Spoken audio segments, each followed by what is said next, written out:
Okay, this one might be a little different. Just trying different things out. Where are we? Oh, Chapter 17, Hermes, Nature and Deeds. When Hermes was born on Mount Sillin, his mother Maia laid him in swaddling bands on a winnowing fan, but he grew with astonishing quickness into a little boy, and as soon as her back was turned, slipped off and went looking for adventure.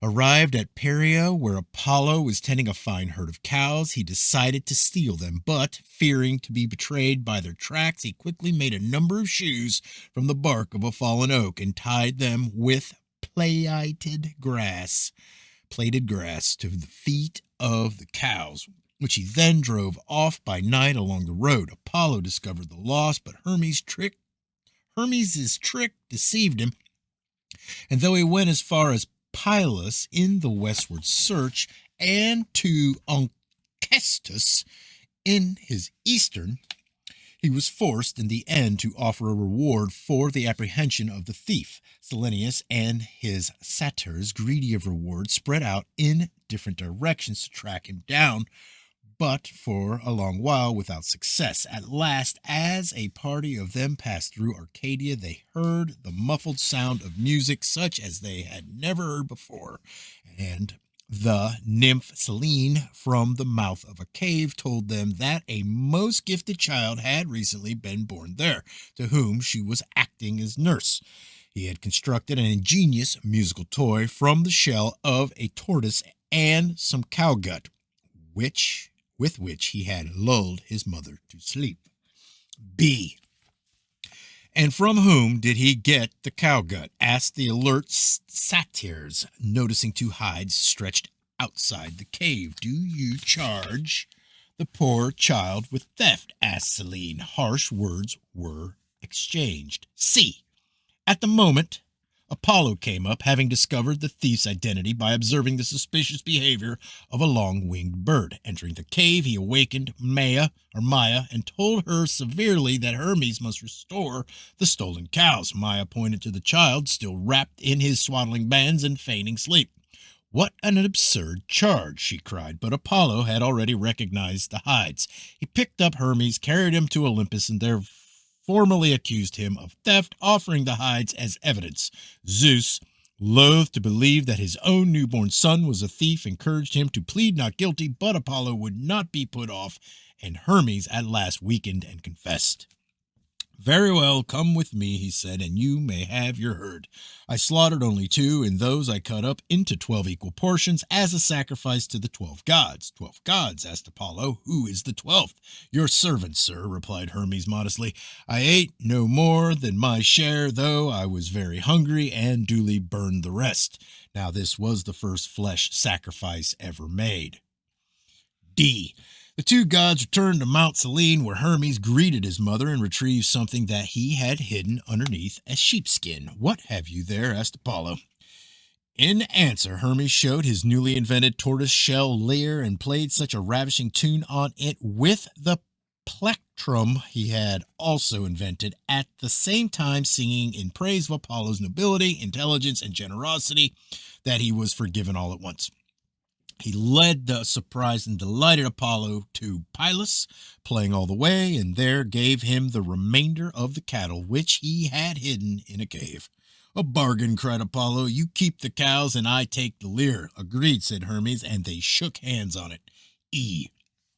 While the hungry cows were grazing, Hermes cut reeds, made them into a shepherd's pipe, and played another tune. Apollo, again delighted, cried, A bargain. If you give me that pipe, I will give you this golden staff, with which I herd my cattle. In future, you shall be the god of all herdsmen and shepherds.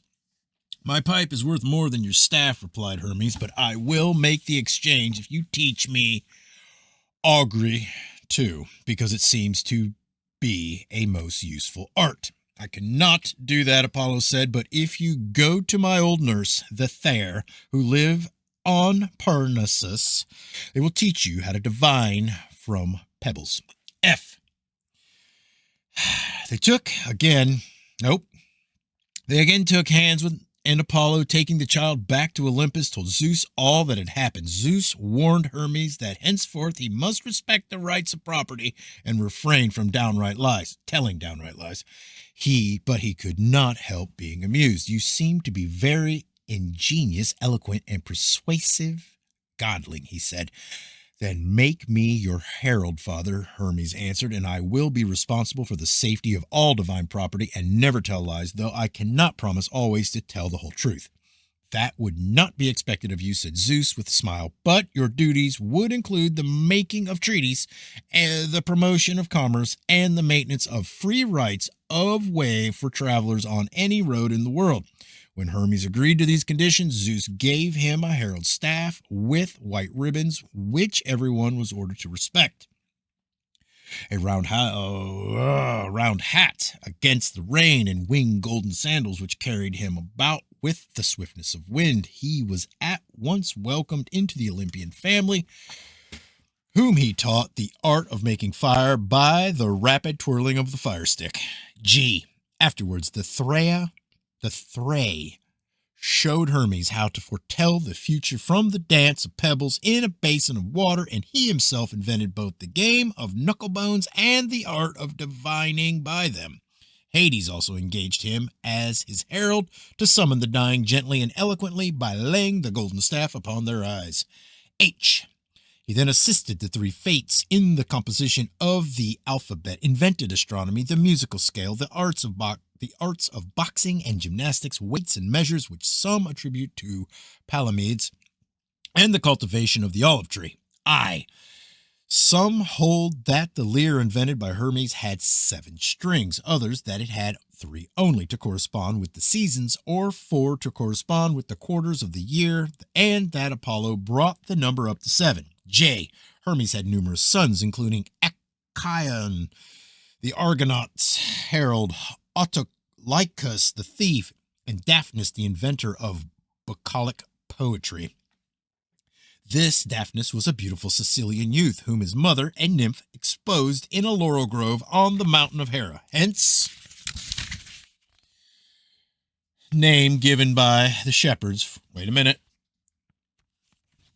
Hence the name given by the shepherds, his foster parents. Pan taught him to play the pipes. He was beloved by Apollo and used to hunt with Artemis, who took pleasure in his music. He lavished great care on his many herds of cattle, which were of the same stock as Helias's. A nymph named Nomia made him swear never to be unfaithful to her on pain of being blinded, but her rival, Chimaera, contrived to seduce him when he was drunk. Nomia blinded him in fulfillment of her threat. Daphnis consoled him for a while with sad lays about the loss of sight, but he did not live long. Hermes turned him into a stone, which is still shown at the city of Calaphentium, and caused a fountain called Daphnis to gush up at Syracuse, where annual sacrifices are offered. Give me a second, please.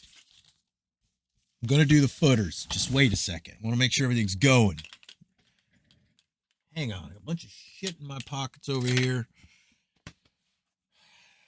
This one's kind of off cuff. They won't be like this, okay? I promise. Keep moving forward. They won't be like this. I'm trying different things. That's what I do. Button my jacket. I needed a breather. That was a lot. Pretty cool, though, because it's about Apollo. Apollo's making pretty big waves right now. I don't know if anyone's paying attention. Pretty cool. Anyways, let's get to these. Footers. Hold on. My foot on my cord. I buttoned my cord in my jacket. It's okay. I'll work through it. Footers. 1. The myth of Hermes' childhood has been preserved in a late literary form only. A tradition of cattle raids made by the crafty Messenians on their neighbors, and of a treaty by which these were discontinued, seems to have been mythologically combined with an account of how the barbarous Hellenes took over and exploited in the name of their adopted god Apollo, the Credo-Helladic civilization which they found in central and southern Greece. Boxing, gymnastics, weights and measures, music, astronomy, and all of culture were all pre-Hellenic and learned polite manners. 2. Hermes was evolved as a god from the stone phalli, which were local centuries of a pre-Hellenic fertility cult. The account of his rapid growth may be Homer's playful obscenity, but also from the divine child of the pre-Hellenic calendar, from the Egyptian Thoth, god of intelligence, and from Anubis, conductor of souls to the underworld. 3. The heraldic white ribbons of Hermes' staff were later mistaken for serpents because he was heralded to Hades, hence Actaeon's name. The Thrae are the triple muse, mountain goddess of Parnassus. Their divination by means of dancing pebbles was also practiced at Delphi. Athene was first credited with the invention of divinatory dice made from knuckle bones, and these came into popular use. But the art of augury remained an aristocratic prerogative both in Greece and at Rome.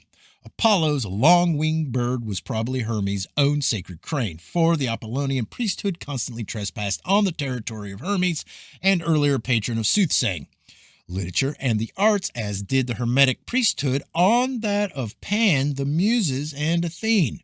The invention of fire-making was ascribed to Hermes because the twirling of the male drill in the female stock suggested phallic magic.